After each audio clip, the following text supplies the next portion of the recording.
La lección que vamos a ver hoy es una lección de la historia, y eso así le colocamos como título a esta exposición: Lecciones de la historia que nunca debemos olvidar o que jamás debemos olvidar. La redención, como creyente, nos introduce en una nueva esfera caracterizada por una relación con Dios que nunca antes habíamos experimentado. Algo totalmente nuevo ocurre cuando el Señor Jesucristo viene a nuestro corazón y aplica esa gloriosa redención que Él hizo a través de la cruz de Cristo. Desde ahí en adelante comenzamos con una relación con Dios que nunca antes habíamos experimentado. Esta nueva relación comienza con la redención, pero no termina con ella.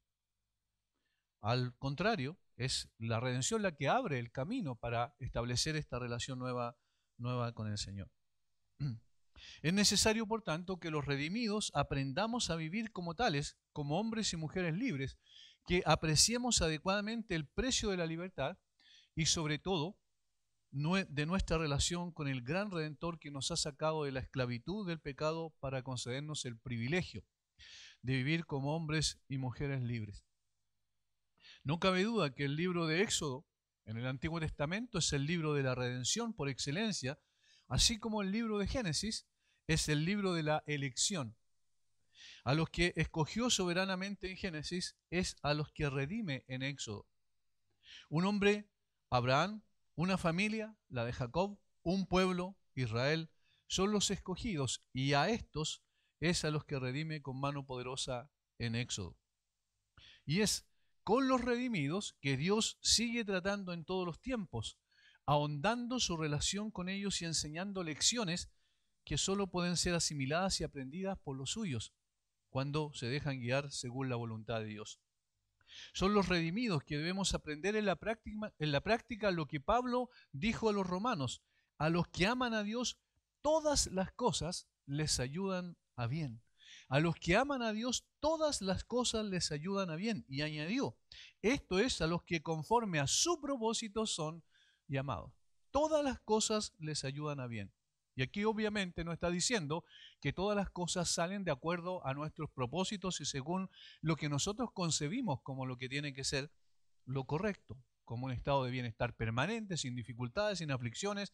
Eso no es lo que dice el texto, sino que todas las cosas nos conducen, en definitiva, para que el bien de Dios se haga en nosotros, y el bien de Dios supremo es obviamente su propia gloria. Por tanto, todas las cosas que nos suceden, que nos acontecen en nuestra vida como redimidos, en nuestra relación con Dios, nos van a llevar necesariamente a una relación más íntima, más profunda con Dios, a la purificación de nuestra fe, de nuestro carácter espiritual, de tal forma que el Señor va cincelando a través de su Espíritu y aplicando su palabra el carácter de Cristo en nosotros. De hecho, esta segunda parte, esto es, a los que conforme a su propósito son llamados, está definiendo claramente que hay un propósito que el Señor tiene detrás de lo que Él hace con nosotros. Lo que a continuación sigue en el libro de Romanos es también consistente con esto. Dice, porque a los que antes conoció, también los predestinó para que fuesen hechos conformes a la imagen de su Hijo, para que Él sea el primogénito entre muchos hermanos. Y a los que predestinó, a estos también llamó, y a los que llamó, a estos también justificó, y a los que justificó, a estos también glorificó. De tal manera que todo lo que el Señor hace en su plan redentor hasta el final de nuestros días aquí en la tierra, hasta que lleguemos a estar en el cielo con el Señor para siempre, definitivamente, gozando, disfrutando eternamente con Él y de Él, obviamente es un plan y un propósito preestablecido por Dios que nos va llevando consecuentemente a el cumplimiento de sus planes y sus propósitos en la transformación que Él quiere hacer con nosotros. Fue también el mismo Pablo que enseñó a los corintios que las cosas que sucedieron en la relación de Dios con el pueblo, particularmente la forma en que el pueblo reaccionó frente a Dios, sucedieron como ejemplos para nosotros, dice el apóstol Pablo en 1 Corintios capítulo 10, versículo 6. Luego añade, más adelante, en el versículo 11 del mismo capítulo 10 de 1 Corintios, y están escritas para amonestarnos a nosotros, a quienes han alcanzado los fines de los siglos. Es decir, todo lo que es la relación con Dios, con el pueblo de Israel en el Antiguo Testamento, tienen como finalidad darnos lecciones prácticas a nosotros también, a quienes han alcanzado los fines de los siglos. Obviamente, contextualmente está hablando de los corintios, pero también nos alcanza a nosotros en este tiempo, los que somos sus hijos, en esta presente era. Por lo que entonces hacemos bien en estudiar la historia del Antiguo Testamento para aprender lecciones de la historia que nunca debemos olvidar.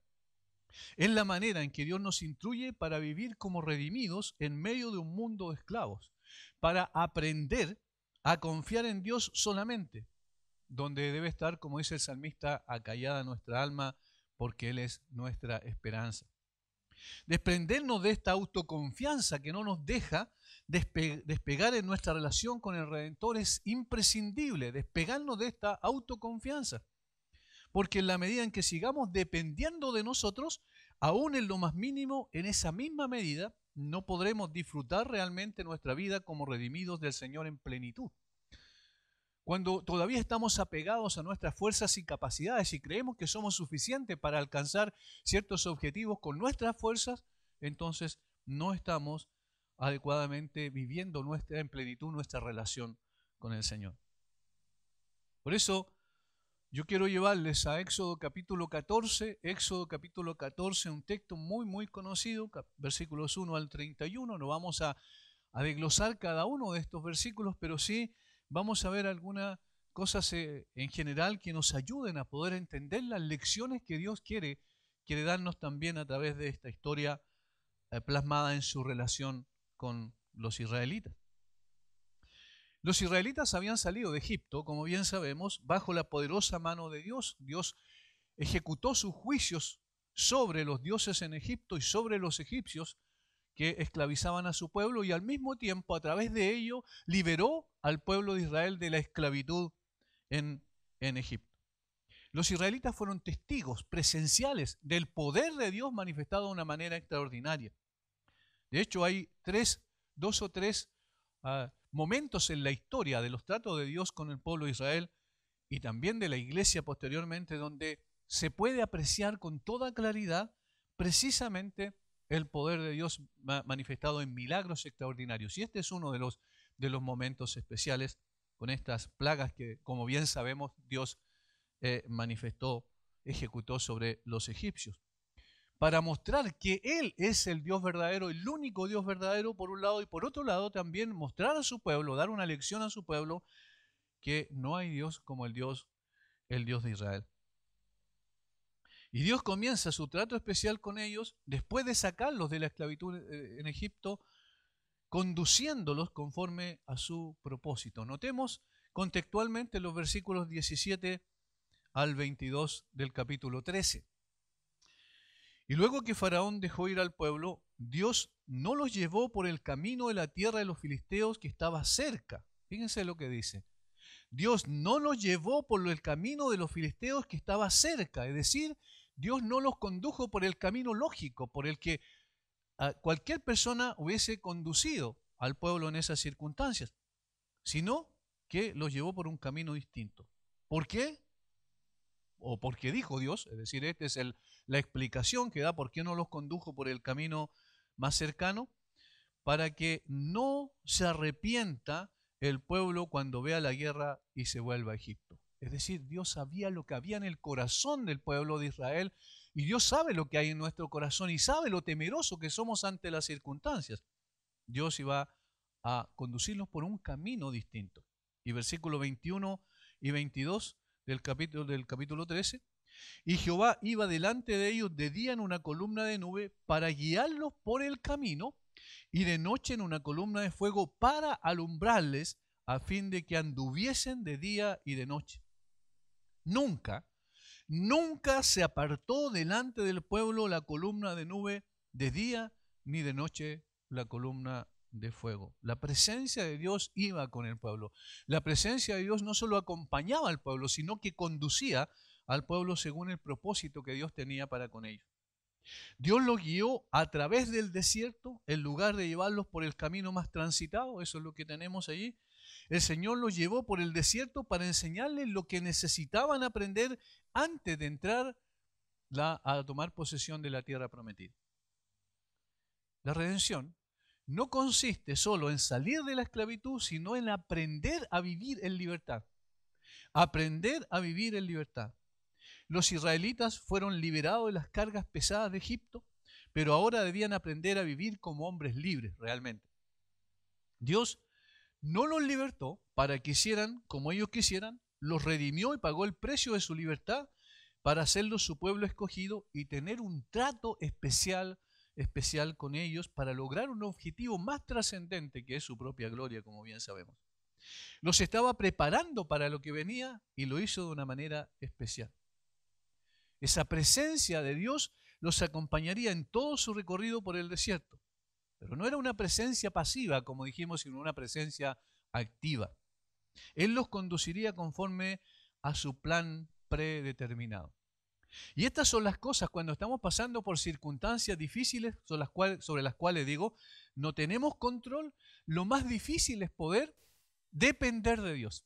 Porque tenemos una costumbre de querer siempre tener el control sobre las cosas, manejar las situaciones de la vida, y cuando no los tenemos, aquí nos cuesta mucho depender de la guía y la dirección del Señor. Esto es una de las cosas que son propias de nuestro corazón y el Señor conoce absolutamente lo que hay en nuestro corazón. Ahora, si ya quedamos un poquito perplejos al ver cómo Dios no condujo al pueblo de Israel por el camino más corto, por el camino de los filisteos para tomar posesión de la tierra prometida, sino que los llevó por otro camino, más perplejos quedamos aún cuando leemos lo que pasó con el pueblo y cómo Dios los condujo en el versículo 1 al 4 por un lugar particularmente extraño, porque Dios los encerró en un lugar donde no tenían ninguna opción, donde quedaron sin capacidad de moverse, porque el Señor tenía un propósito detrás de aquello. Y eso es lo primero que vamos a ver en términos generales. Dios siempre tiene un plan y un propósito perfecto. Esto es lo primero que debemos aprender. Dios siempre tiene un plan y un propósito perfecto. Versículos 1 al 10. Está dividido en dos, versículos 1 al 4 y 6 al 10 respectivamente. Dice la palabra del Señor. Habló Jehová a Moisés diciendo, di a los hijos de Israel que den la vuelta y acampen delante de Piahirot, entre Migdol y el mar, hacia Baal-Zephón, delante del acamparéis junto al mar. Porque Faraón dirá a los hijos de Israel, encerrados están en la tierra, el desierto los ha encerrado. Y yo endureceré el corazón de Faraón para que los siga, y seré glorificado en Faraón y en todo su ejército, y sabrán los egipcios que yo soy Jehová, y ellos lo hicieron así. Yo quiero que noten que en el relato Moisés escribió exactamente quién era el que estaba conduciendo todo esto. No eran los israelitas. Moisés era el líder que Dios había escogido para sacar al pueblo de Israel de Egipto, como bien sabemos. Sin embargo, era Dios el que conducía todo. Habló Jehová a Moisés diciendo, es decir, esto es lo que vas a hacer. Noten que Dios no le preguntó a Moisés, Moisés, ¿es esto lo que tú crees que es más conveniente? No hubo una charla con Moisés, no hubo una conversación para ponerse de acuerdo respecto a lo que tenían que hacer, sino que Dios sabía absolutamente claro y en perfección lo que debía hacer con el pueblo. Habló Jehová a Moisés diciendo, di a los hijos de Israel que den la vuelta y acampen delante de Piahirot, entre Migdol y el mar, hacia Baal-Zephón, delante de él acamparéis junto al mar. Y todos estos lugares geográficos que menciona no son más que promontorios o en algunos casos grandes cordilleras que tenían a sus costados los israelitas, y el Señor los metió, por decirlo así, en una encrucijada donde no tenían ninguna posibilidad posteriormente de, con sus propias capacidades, con su propio ingenio, a través de una estrategia especial, librarse de los egipcios que vendrían tras ellos. ¿Qué es lo que nos está mostrando esto? Dios no siempre guía a su pueblo por el camino más lógico de acuerdo a su perspectiva. Nosotros tenemos un camino que nosotros creemos que es el que debemos transitar, pero Dios sabe perfectamente cuál es el mejor camino. Más aún, no siempre conduce a su pueblo en la forma en que nosotros esperaríamos que lo hiciera. Estos primeros 4 versículos son los que definen todo lo que Dios había propuesto y la forma en que se conseguiría. Sus propósitos se comienzan a desarrollar desde los versículos 5 al 10. En los primeros versos vemos en acción su sabiduría y en los siguientes versos vemos en acción su soberanía. Versículos 1 al 4 vemos la manifestación de su sabiduría. Versículos 5 al 10 vemos la expresión de su soberanía. En la primera parte apreciamos su plan y propósito y en la segunda su estrategia con la cual lleva a cabo su plan y su propósito. Esto es significativamente importante porque ya nos está mostrando de que la confianza en Dios va a crecer en la medida y en la misma proporción que nosotros nos despeguemos de nosotros mismos, de la dependencia de nosotros mismos, y al mismo tiempo podamos confiar en lo que Dios está haciendo, aunque no lo entendamos.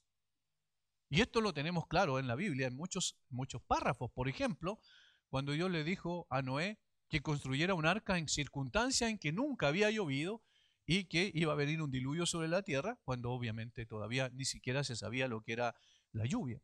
De tal manera que lo que Noé hizo fue confiar simplemente en lo que Dios estableció, confiando en que Dios es sabio para poder establecer el camino por el cual nosotros debemos andar y que sus propósitos son siempre buenos. Y, aunque no lo entendía, racionalmente en ese momento, él pudo confiar en Dios y lo manifestó a través de construir el arca. Eso es lo que más adelante dice el apóstol Pablo, que vivimos por fe y no por ver, no por vista. Y ahora esto es lo que va a ser probado. Ahora una cosa interesante, Dios le manifestó esto a su siervo, a Moisés. Y no se ve en ninguna parte del texto, ni siquiera alguna atisbo de que Moisés dudó respecto a lo que Dios le dijo, aunque probablemente tampoco entendía cómo Dios nos iba a encerrar junto al mar muerto y no teníamos ninguna posibilidad de escapar si los israelitas venían tras nosotros. De hecho, Dios le dijo que eso iba a ocurrir. Ahora, veamos la manifestación de su sabiduría de una forma mucho más clara. Fue Dios el que dio órdenes a Moisés para que llevara al pueblo a una encrucijada, a encerrarlos en el desierto sin posibilidad de escapar. Y la pregunta que nos hacemos entonces, ¿por qué? ¿Por qué Dios lo llevó a través de ese cañón que desembocaba en el Mar Rojo sin una salida visible? La respuesta es porque tenía una lección que enseñarles allí. Una lección que sería imposible de aprender de otra manera. Ellos estaban acostumbrados a vivir como esclavos. Toda 4, 5, 6 generaciones pasaron, ¿cierto? Bien sabemos, 400 años, en que los israelitas empezaron a aprender, o nacieron, mejor dicho, muchos de ellos en esclavitud, y entonces tenían que aprender ahora a empezar a aprender a vivir como hombres libres. Después de todos esos años estaban acostumbrados a vivir como esclavos. Habían sido liberados físicamente, pero ahora tenían que ser liberados espiritualmente de la esclavitud, en el sentido de que de sus corazones saliera el concepto de esclavitud al cual estaban acostumbrados. Aquí entonces Dios despliega su sabiduría. El conocimiento que Dios tenía de los paganos egipcios por un lado y de los israelitas, su pueblo, por el otro, era total, completo. Noten lo que dice el versículo 4. Y yo endureceré el corazón de Faraón para que lo siga y seré glorificado en Faraón y en todo su ejército. Y miren el propósito. Y sabrán los egipcios que yo soy Jehová. Es decir, había un objetivo específico que era dar una lección a los paganos porque conocía a su pueblo endurecido respecto al conocimiento del Dios verdadero. Y por otro lado también, y esto es lo principal, quería dar una lección esencialmente a su pueblo para que aprendieran a depender de él y no de las circunstancias. Dios conoce el corazón de cada ser humano. Dios sabe exactamente lo que necesitamos en las circunstancias en que estamos viviendo. Todo lo que está ocurriendo ahora no es una casualidad. Dios no juega a los dados. Nada ocurre al azar en este mundo que es gobernado por un Dios sabio, un Dios que tiene propósitos claros, que ha determinado ciertas cosas y que va a cumplir absolutamente lo que se ha propuesto.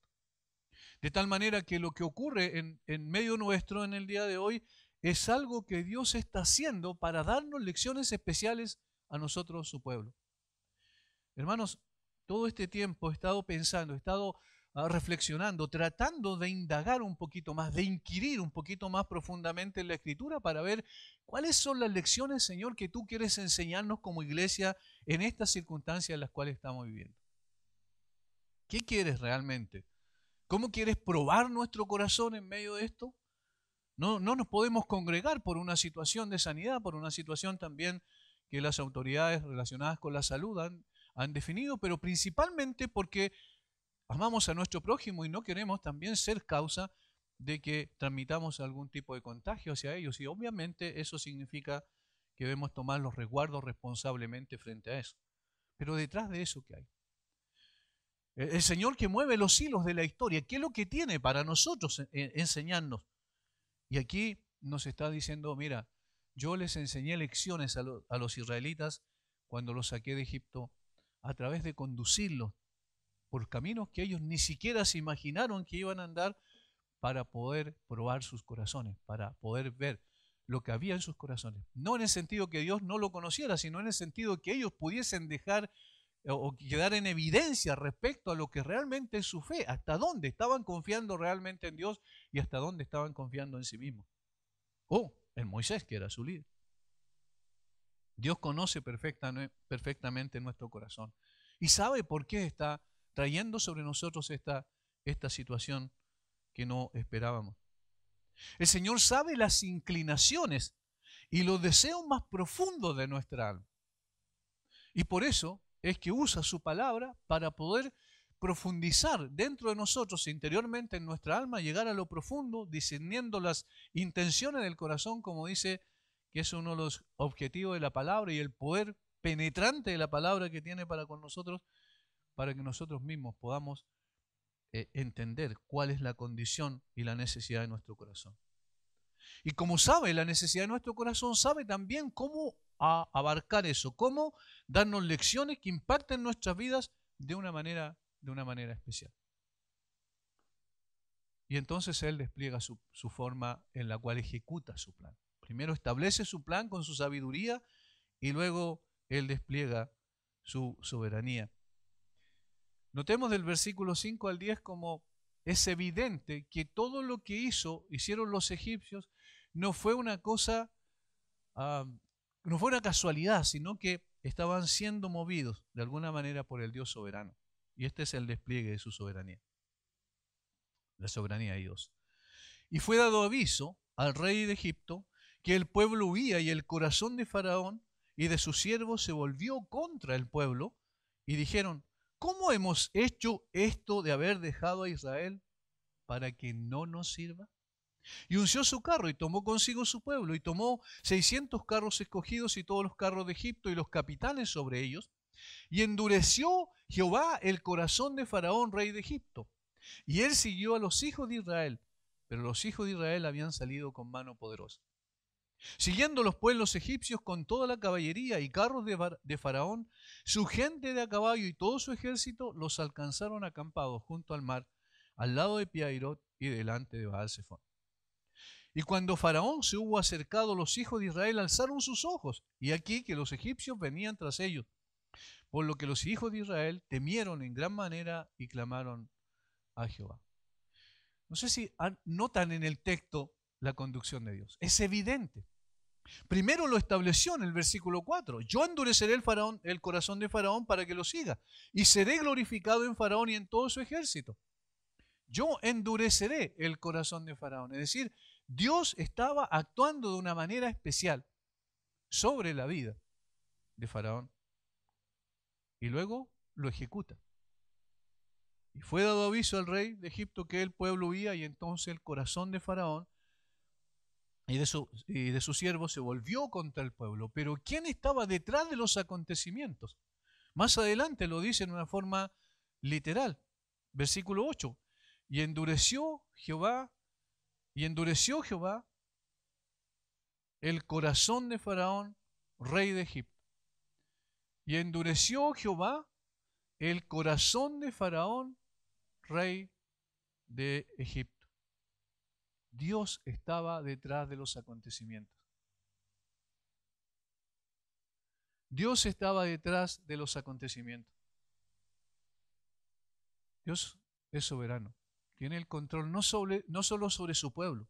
Dios tiene el control sobre todo y cada ser humano que pisa esta tierra. Una de las cosas que a nosotros nos cuesta quizás entender. Recuerden que Dios usó inclusive la maldad de Satanás para poder dar una lección especial a uno de sus hijos, como fue el caso de Job.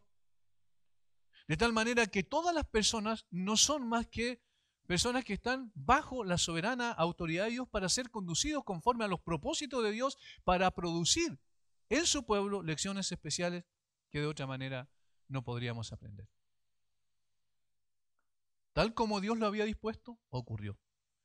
Los egipcios hicieron exactamente lo que Dios dispuso. Persiguieron a los israelitas y los encerraron junto al Mar Rojo. Dios no es solamente el Dios de los redimidos, es el Dios que gobierna toda su creación, porque Él es el que inclina el corazón del príncipe conforme a sus propósitos, en este caso el rey de Egipto. Y todos obedecen sus designios, por la razón o la fuerza. Dios conduce todas las cosas y las ordena conforme a su plan perfecto y para lograr sus perfectos propósitos también.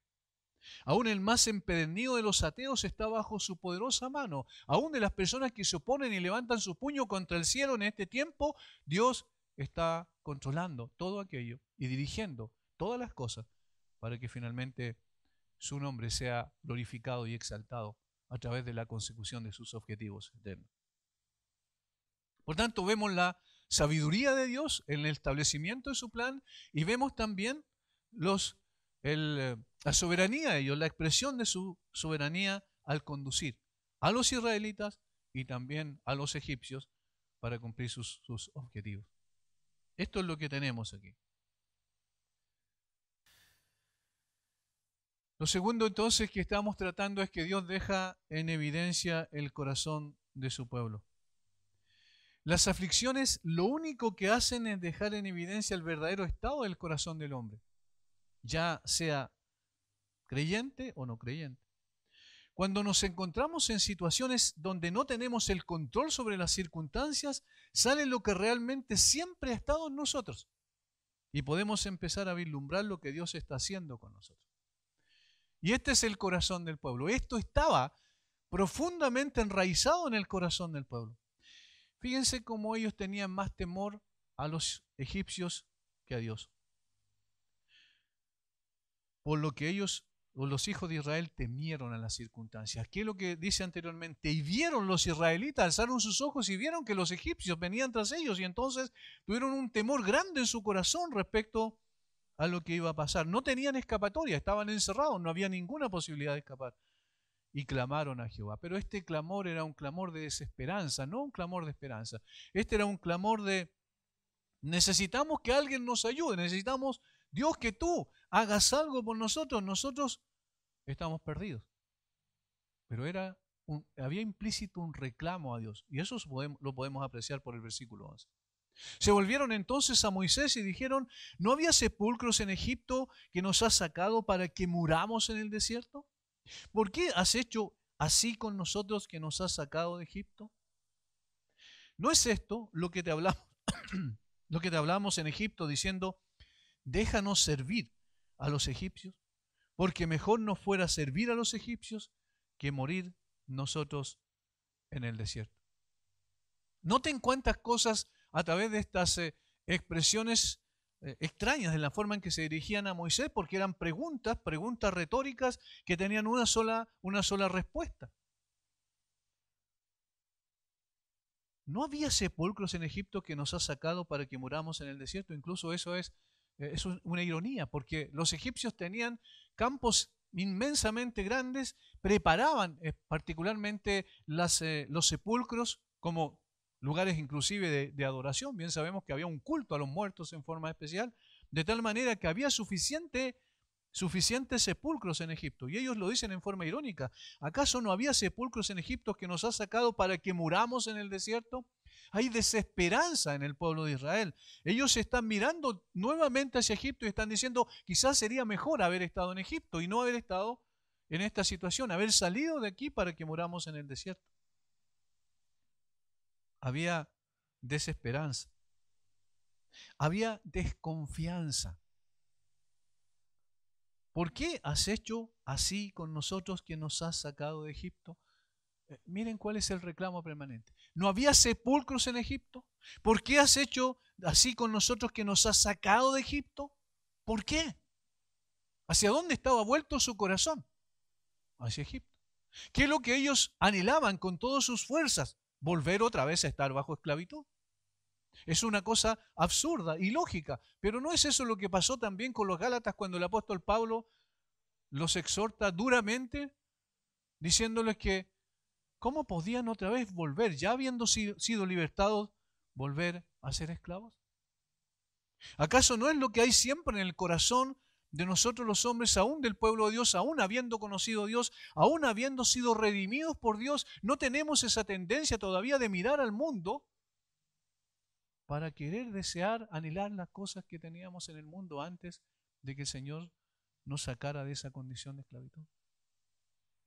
¿No es efectivo que la iglesia del Señor Jesucristo está más preocupada a veces de las circunstancias que lo rodean que en realidad de mirar hacia arriba y poder hacer la voluntad del Dios que lo redimió? ¿No es efectivo que todavía nosotros tenemos una desconfianza interna en nuestro corazón, no necesariamente explícita, nos lo damos a conocer a través de lo que decimos, sin embargo, sí tenemos un problema en nuestro corazón? Todavía necesitamos ser despegados de estas cosas. Necesitamos que sea quitado de nuestro corazón ese anhelo todavía por las cosas inmanentes para poder elevarnos a las cosas trascendentes. No necesitamos darnos cuenta que somos simples peregrinos en esta tierra, personas que pasamos circunstancialmente, pero que vamos caminando hacia una tierra que no es esta, sino que es eterna, que es permanente. ¿No es verdad que somos ciudadanos del cielo y sin embargo vivimos aquí en esta tierra como ciudadanos de esta tierra y a veces más pendientes y más preocupados por ser un ciudadano de esta tierra? Es decir, todavía tenemos un apego a las cosas de este mundo. Todavía nuestra mirada está muy hacia abajo, hacia lo que nosotros podemos tocar y palpar, pero nos cuesta vislumbrar lo que no podemos ver con nuestros ojos físicos. Es eso lo que el Señor también le enseñó a los israelitas a través de Moisés también, ahí en Deuteronomio, capítulo 8, versículos 1 al 3. Cuidaréis de poner por obra todo mandamiento que yo os ordeno hoy, para que viváis y seáis multiplicados, y entréis y poseáis la tierra que Jehová prometió con juramento a vuestros padres. Y te acordarás de todo el camino por donde te ha traído Jehová tu Dios estos 40 años en el desierto. Ahora mira hacia atrás, retrospectivamente a la historia. Para afligirte, para probarte, para saber lo que había en tu corazón, si habías de guardar o no sus mandamientos, para saber lo que había en tu corazón. Y te afligió y te hizo tener hambre, y te sustentó con maná, comida que no conocían tú ni tus padres la habían conocido. Pero aquí está el propósito del maná, que tenía un propósito inmediato, que era satisfacer el hambre de los israelitas en el desierto, pero tenía un propósito sublime, que era enseñar una lección práctica de la necesidad de dependencia de la palabra de Dios. Para hacerte saber que no solo de pan vivirá el hombre, mas de todo lo que sale de la boca de Jehová vivirá el hombre. Ese es el objetivo del maná. Ese es el propósito espiritual del maná. Conducirlos a los israelitas para decir que necesitaban depender de Dios y de su palabra para vivir de acuerdo a sus propósitos, para experimentar y disfrutar de esa libertad que el Señor nos ha dado a través de la redención. Aquí apreciamos el verdadero estado del corazón de los israelitas por medio de estas circunstancias. Murmuraron, desconfiaron, se desesperaron. Hermanos, es triste a veces ver hoy a creyentes que también, a través de esta situación que estamos viviendo, en esta circunstancia, se empiezan a desesperar, empiezan a inquietarse más allá de lo que deberían. Su mente está más puesta en lo que está pasando en estos momentos que en poder acudir al Señor en oración y depender del poder de su palabra. La mente está más llena de saber datos y una cantidad de otras cosas respecto a esta pandemia que lo que realmente importa, que tiene que ver con Dios y su palabra gloriosa, que tiene poder para sostenernos en medio de las circunstancias difíciles, que tiene lecciones que enseñarnos, y esta quizás es la lección para que nos despeguemos de estas cosas y aprendamos a vivir de una manera distinta, levantando nuestros ojos al cielo para poder entender, y no solo entender intelectualmente, sino prácticamente, que Dios gobierna todas las cosas y todos los acontecimientos. Dios permitió que Faraón persiguiera a los israelitas porque también ellos necesitaban aprender una lección a las orillas del Mar Rojo. Los israelitas ya habían salido de Egipto, pero Egipto aún no había salido de sus corazones. Los israelitas parecían estar sufriendo lo que alguien dijo se conoce como el síndrome de Estocolmo, en que las víctimas llegan a creer que sus opresores son sus salvadores, en definitiva, porque su mirada estaba hacia Egipto.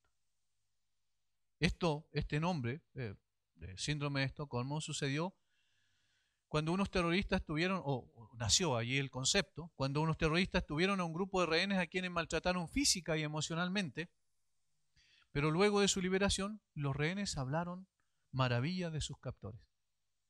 Los psicólogos explican que los prisioneros se acostumbran a su cautividad y aún llegan a apreciar a los captores porque con ellos se sienten seguros. Hay un sentido de seguridad que le da un lugar que era para ellos de esclavitud, de opresión, de maltrato físico, psicológico. De forma similar, los israelitas llegaron a acostumbrarse a la vida de esclavitud en Egipto, donde se sentían seguros. Aunque vivían en condiciones de miseria y maltrato, ellos tenían comida y tenían techo. Sus necesidades eran cubiertas, entre comillas, y no debían tomar decisiones arriesgadas. Por tanto, no hagamos nada que nos saque de aquí porque aquí estamos seguros. Por eso aún tenían una dependencia emocional hacia Egipto y todavía podríamos decir, muchos de ellos probablemente no eran creyentes, tenían una dependencia espiritual hacia Egipto. Israel necesitaba aprender a vivir en libertad, lo cual conlleva riesgo y responsabilidad propia. Recién salidos de Egipto, los israelitas todavía tenían mentalidad de esclavo. Y hermanos, si esto es lo más complejo, que muchas veces el creyente todavía tiene mentalidad de esclavo, aún habiendo sido ya libre por la libertad con que Cristo nos hizo libres. Y entonces no estamos preparados para poder servir al Señor y disfrutar de nuestra relación con Él de una manera apropiada. Los israelitas necesitaban cambiar su mente para estar preparados para el día de la batalla. Por eso Dios los llevó por el desierto para transformar su mente y fortalecer su fe en Dios. Ellos salieron con armamento, pero esos armamentos no iban a ser de utilidad si sus mentes no eran transformadas por el hecho de saberse libres y vivir efectivamente como personas libres. Y entonces, ¿qué es lo que Dios hace a continuación? Dios fortalece a su siervo para confiar en él. Y aquí la importancia del liderazgo espiritual dentro de la iglesia, en este caso dentro del pueblo de Israel. Versículo 13, miren la reacción de Moisés, es totalmente distinta a la reacción de los israelitas. Moisés conocía a Dios, Moisés tenía una relación personal profunda con Dios. De tal manera que lo que él hace es manifestar su confianza absoluta en Dios en medio de las circunstancias difíciles en las que se encontraba. Y Moisés dijo al pueblo, miren, Moisés no reprende al pueblo. Dice, no temáis, estad firmes y ved la salvación que Jehová hará hoy con vosotros, porque los egipcios que hoy habéis visto, nunca más para siempre los veréis. Jehová peleará por vosotros y vosotros estaréis tranquilos. Aquí apreciamos la reacción de Moisés, totalmente opuesta a la del pueblo. Este hombre tenía un profundo y personal conocimiento de Dios, sabía quién era Dios y confiaba plenamente en él. Moisés había sido testigo presencial, de hecho, instrumento en la mano de Dios para sacar poderosamente al pueblo de Israel. Dios lo usó como instrumento para manifestar su poder en Egipto. Él sabía quién era Dios. Y aquí está el punto central. Nosotros como creyentes hoy, Más que nunca en la historia de la iglesia tenemos información y la posibilidad cierta de poder estudiar profundamente las Escrituras. Tenemos instrumentos, elementos que Dios nos ha dado, materiales especiales que Dios nos ha concedido en su gracia, de tal manera que podemos conocer profundamente al Dios de las Escrituras. No hay excusa para ello. Y de hecho hay mucho conocimiento, más que hace 10 años atrás. Sin embargo, ese conocimiento es conocimiento vivencial, práctico, real. Es conocimiento que nos lleva a tener una relación más profunda con Dios, que nos hace ver las cosas de la manera en que Dios las aprecia, que nos hace tener la perspectiva de Dios, que nos hace sacar la mirada de las cosas intrascendentes para colocarla en lo que realmente importa. Ese conocimiento de Dios se ha plasmado en una tranquilidad y en una paz en medio de la tormenta, en medio de las dificultades, porque es fácil confiar en Dios cuando todo viene bien. Cuando las cosas vienen mal y arrecia la tempestad, allí es donde se ve realmente lo que somos en lo profundo de nuestro corazón. Dios sabía, o sea, Moisés sabía quién era Dios y confiaba plenamente en él. Cuando esto ocurre, se disipa el temor ante las circunstancias. La mirada de un siervo de Dios no está puesta en las circunstancias, sino en Dios que gobierna sobre ellas. De ahí su arenga al pueblo, porque esa es una verdadera arenga. Dice 3 cosas que son importantes y finalmente termina con una conclusión gloriosa. Primero, dice, no temáis, no temáis. En segundo lugar dice, estad firmes. Y en tercer lugar dice, ved la salvación que Dios hará. Lo primero es respecto de las circunstancias, no teman, porque había venido ese temor tan grande a sus corazones por el cual anhelaban volver otra vez a Egipto, además de tener en su corazón ese deseo, ese anhelo de volver otra vez a estar con sus captores y con sus esclavizadores. ¿Por qué ese temor?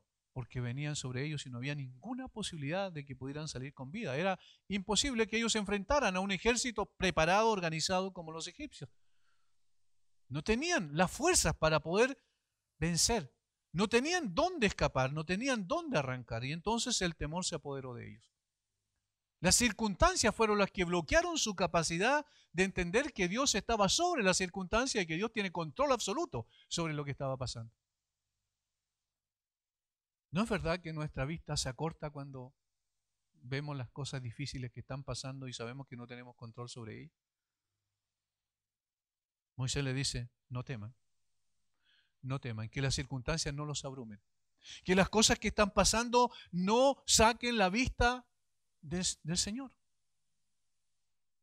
En segundo lugar, estad firmes. Y esto tiene que ver respecto de sí mismo. Estad firmes. No temáis respecto de las circunstancias. Estad firmes respecto de sí mismo. Y en otras palabras, estén tranquilos.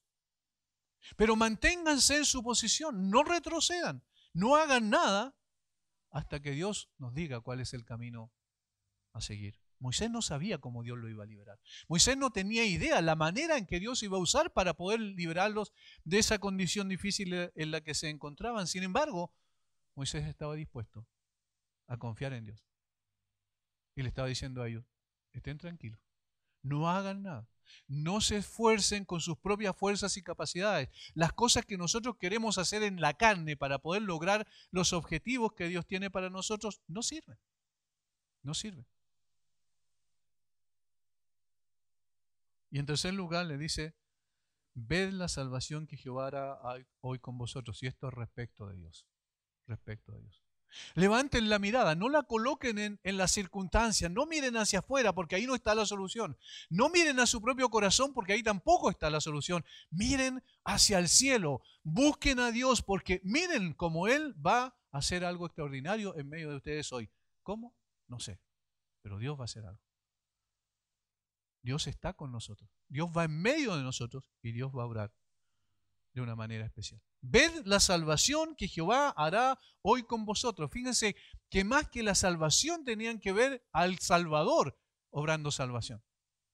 Ese es el sentido, poniendo la mirada realmente donde debe estar puesta. Si son destruidos los fundamentos, ¿qué ha de ser el justo? Y entonces el salmista dice, ¿en Jehová tiene su trono en los cielos? Y eso significa Él todavía sigue gobernando.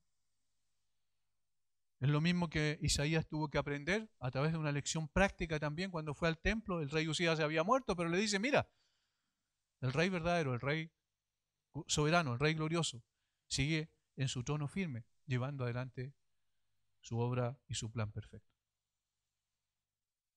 Por lo cual, los israelitas debían sacar la mirada de las circunstancias, sacar la mirada de sí mismos y colocarla en Dios.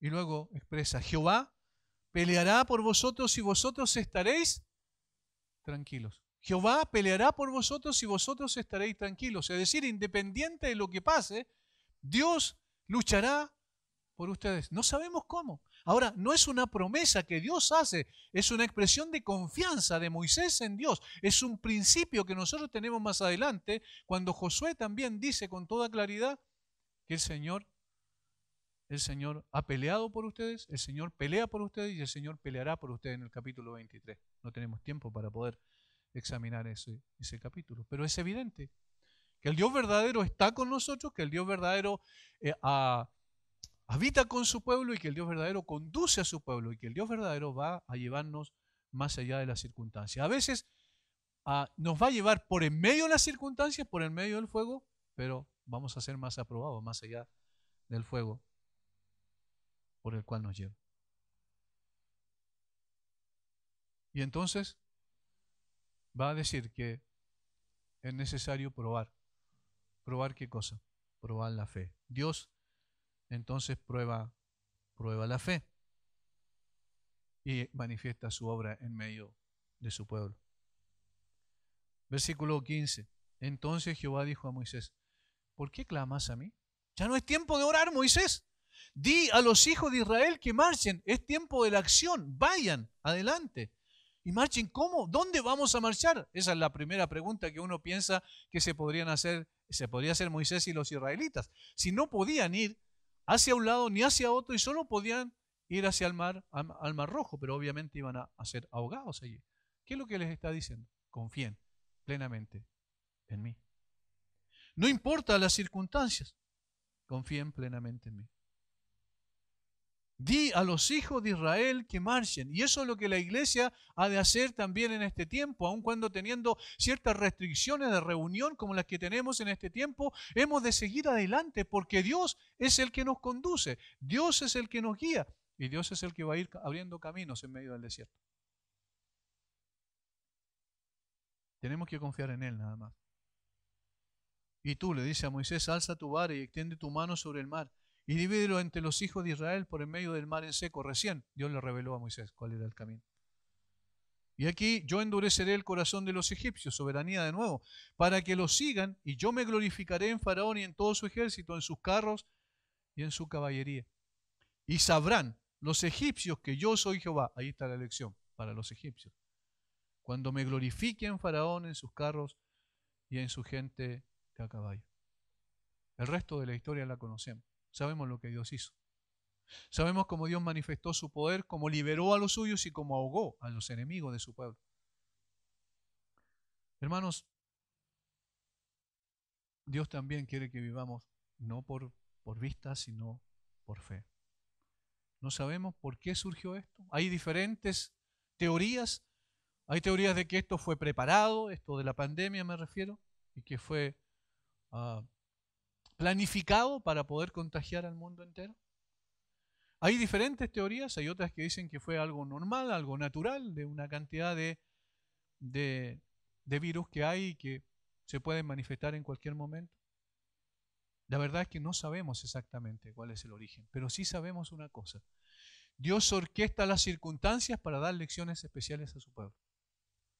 Más allá de lo que la gente puede captar, hay algunos que probablemente van a entender, como hay un testimonio por ahí dando vuelta a través de redes sociales que dice de un médico en Italia que era ateo, que finalmente se convirtió al ver lo que estaba sucediendo, al ver con sus propios ojos y experimentar lo que significó esta situación difícil que ellos mismos están en la primera línea ahí enfrentando de una manera especial. Puede ser que algunos doblen sus rodillas delante de Dios y digan como Tomás, Señor mío y Dios mío.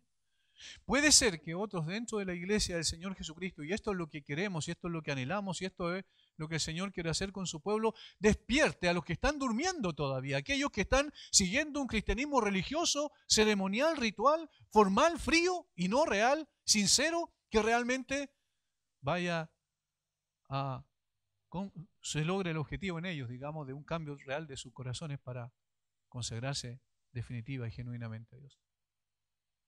Puede ser que también Dios esté hablando a los líderes de la iglesia para que podamos ser mucho más dependientes de Dios, tengamos una relación mucho más profunda con Dios, que ese es el desafío que uno sabe que tiene siempre, pero que podamos dedicarnos a eso en una forma especial y sigamos expresando, manifestando lo que Dios ha establecido, su glorioso evangelio, que es el único que puede cambiar el corazón de las personas.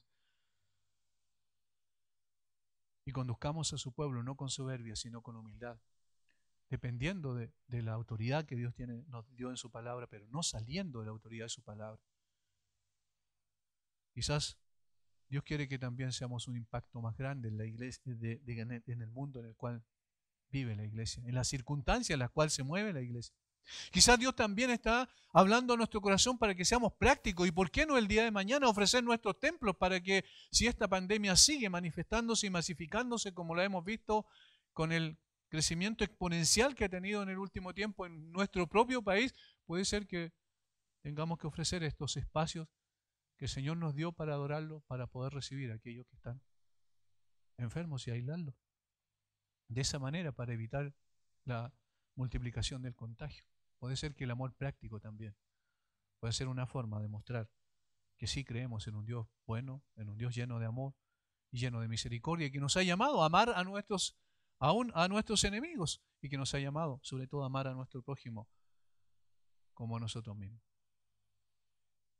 Muchas cosas puede el Señor querer para nosotros, pero sí es evidente que Él quiere cambiar nuestro corazón, que Él quiere transformar nuestra vida, que Él quiere seguir haciendo con nosotros o cumpliendo su propósito para que seamos instrumentos de verdad en un mundo caído, en un mundo de esclavos. Vivir como hombres libres es algo extraordinario, porque esa es una evidencia del poder de Dios en nuestras vidas. Como conclusión, el versículo 30, después de que Dios hizo su obra tal como lo había prometido, el versículo 30 dice: así salvó Jehová aquel día a Israel de mano de los egipcios, e Israel vio a los egipcios muertos a la orilla del mar. Lo que Moisés había dicho: ved la salvación que Jehová hará hoy con vosotros, y porque los egipcios que hoy habéis visto nunca más para siempre los veréis. Estas dos cosas que Moisés dijo sin saber la forma en que Dios iba a actuar, se cumplieron plenamente. Y cumplió su objetivo supremo, versículo 31. Y vio Israel aquel grande hecho. Noten, y vio Israel aquel grande hecho que Jehová ejecutó contra los egipcios. Y aquí está la reacción del pueblo. Y el pueblo temió a Jehová. Miren el contraste. Versículo 10. Y cuando Faraón se hubo acercado, los hijos de Israel alzaron sus ojos, y aquí que los egipcios venían tras ellos. Es decir, vieron a los egipcios viniendo tras ellos. ¿Y qué pasó? Por lo que los hijos de Israel temieron. ¿A quién temieron? A los egipcios. Versículo 31. Y el pueblo temió a Jehová. ¿Ven la diferencia? Y el pueblo temió a Jehová. Y eso es lo que dice el autor de Eclesiastés al final de su libro, ¿cierto? Dice que este es el todo del hombre: temer a Jehová y guardar sus mandamientos. Hermanos, no hemos de temer a las circunstancias, hemos de temer al Dios que está sobre las circunstancias. Nuestro corazón realmente se inclina delante de nuestro Señor, y nuestra fe es fortalecida. Y creyeron a Jehová y a Moisés su siervo. ¿Ven cómo Dios cumplió sus objetivos? De una forma extraña quizás, de una forma rara quizás, utilizando instrumentos no convencionales, formas no convencionales, pero logró sus objetivos. Y eso es lo que Dios quiere con su iglesia hoy.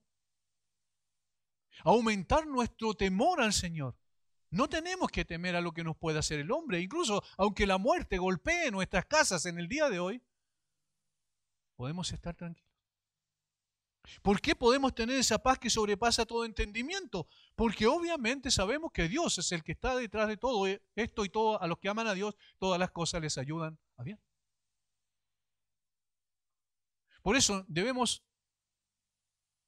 desoír a quienes están diciendo que e interpretando versículos fuera de contexto, como que ninguna plaga llegará a sus hijos, de que nada les pasará, porque obviamente también nosotros nos enfermamos como los demás, y esta pandemia puede llegar también a nosotros, el contagio puede llegar a nosotros, inclusive la muerte puede llegar a alguno de nosotros.